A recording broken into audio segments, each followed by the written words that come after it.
श्री स्वामी समर्थ ब्रह्मांड नायक या चॅनलमध्ये तुमचं पुन्हा एकदा नवीन व्हिडिओमध्ये खूप मनापासून स्वागत आहे। तर आपल्यापैकी बऱ्याच जणांना माहिती नाही की 3.5 शक्तिपीठं जे आहे देवीचे, तर त्या 3.5 शक्तिपीठांपैकी संपूर्ण महाराष्ट्राचे कुलदैवत म्हणजे आई आपली तुळजापूरची भवानी माता।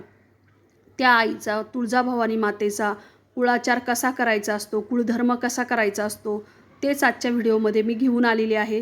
त्यासाठी व्हिडिओ शेवटपर्यंत नक्कीच बघा आणि असा कुळाचार कसा करायचा तो कुणीही तुम्हाला सांगितलं नसेल, तो आजच्या व्हिडिओमध्ये मी तुम्हाला सविस्तर सांगणार आहे। त्यामुळे व्हिडिओ शेवटपर्यंत नक्की बघा आणि चॅनलला सबस्क्राईब नक्की करा आणि व्हिडिओ आवडला असेल तर एक लाईक जरूर करा। तर आपण ज्या वेळेस आपल्या कुलदेवीला जातो किंवा कुळाचार करण्यासाठी देवीला जातो, तेव्हा तिथे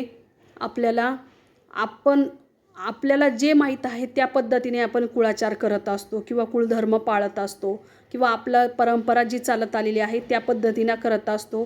तिथे गेल्यानंतर सगळ्याही गोष्टी आपण पैसे देऊन आपण सगळ्याही गोष्टी विकत घेत असतो आणि तोच कुळाचार आपण देवीला अर्पण करत असतो।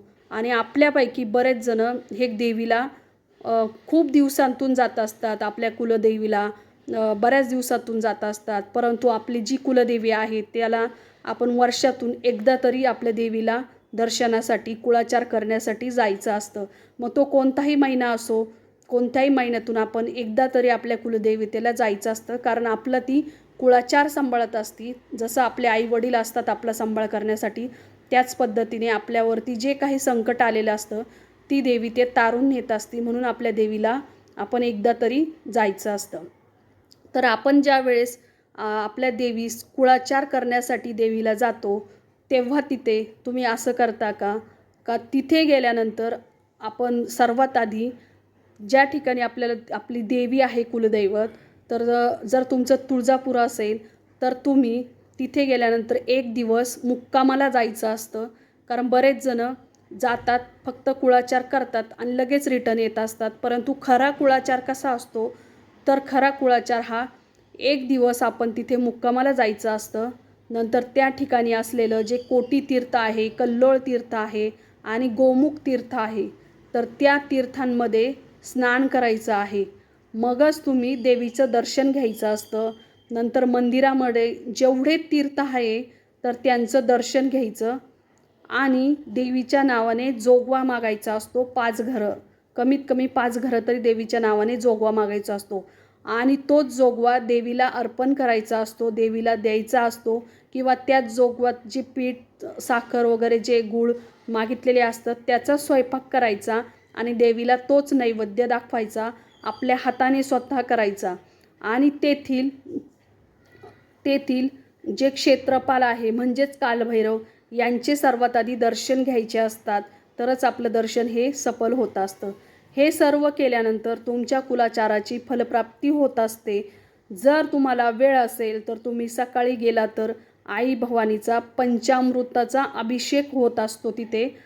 पंचामृताचा हा सकाळी पहाटे 6 वाजता अभिषेक होत असतो, तर तो अभिषेक तुम्ही करायचा आहे आणि तो अभिषेक एकतर करायचा किंवा तुम्ही नुसतं बघितलं तो अभिषेक करताना तरी तुम्हाला त्याचं खूप सारं पुण्य घडत असतं।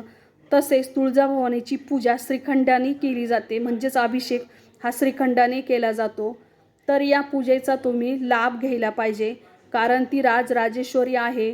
नंतर देवीची आरती करायची असती आणि तुम्ही जे देवीला नैवेद्य दाखवणार असतो, कारण देवीला पुरणपोळीचा नैवेद्य खूप प्रिय असतो, तर तो स्वतः तुम्ही तिथे कोणत्याही पुजाऱ्याकडून न घेता घरूनच तुम्ही सामान घेऊन जा किंवा 5 ठिकाणी जोगवा मागितला असेल तर त्याचाच नैवेद्य पुरणपोळी बनवून तुम्ही कारण तिथे रूम उपलब्ध असतात। तिथे गेल्यानंतर ज्या ठिकाणी तुम्ही मुक्कामाला असेल तिथे शक्यतो जास्त करून कदम या नावाचे बरेचसे जे सेवेकरी आहे, जे ब्राह्मण आहे, जे देवीचे पुजारी आहे, तर त्यांच्याकडे तुम्हाला रूम उपलब्ध होत असतात। तिथे तुम्हाला चूल पण दिलेली असती, तर तुम्ही स्वतः तुमच्या हाताने स्वयंपाक करून मगच देवीला अर्पण करायचा असतो तो नैवेद्य, म्हणजे तो कुळाचार कुळधर्म व्यवस्थित होत असतो। आपण गेल्यानंतर देवीला पैसे देतो आणि रेडीमेड नैवेद्य हा विकत घेत असतो, परंतु ते चुकीचं आहे. त्यानंतर देवीचा कुळाचार करण्यासाठी आपल्याला देवीची ओटी भरायची असती. आरती झाल्यानंतर देवीची ओटी, तर ओटी कशी भरायची? त्यामध्ये चांगल्या क्वालिटीची साडी पाहिजे, जसं आपण आपल्याला घालतो साडी त्याच पद्धतीने चांगली हिरव्या कलरची देवीला चांगली भारीतली साडी घ्यायची. त्यानंतर खण घ्यायचं आहे, नारळ घ्यायचं, त्यानंतर जोडवे, विरुदे, देवीचे जे काही 11 अलंकार असतात, खेळणा पाळणा असेल किंवा देवीला फळं असेल 5 प्रकारचे, धूप दीप नैवेद्य, हे सगळंही आपल्याला घेऊन जायचं असतं.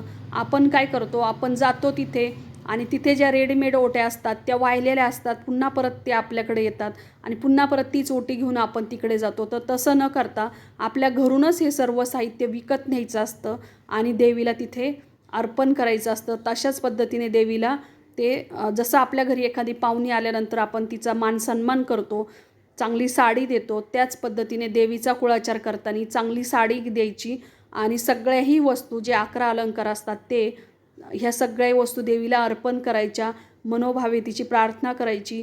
बघा, एकदम देवी आपल्यावरती प्रसन्न होत असती आणि देवी फक्त भावनेशी भुकेली असती. त्यामुळे आपण अशा पद्धतीने देवीचा कुळाचार केला तर तुमचे कोणतेही संकट येऊ द्या, ती तुमच्या पाठीशी धावून येईल किंवा तुमच्या संकटांना ती सामोरे जाईल.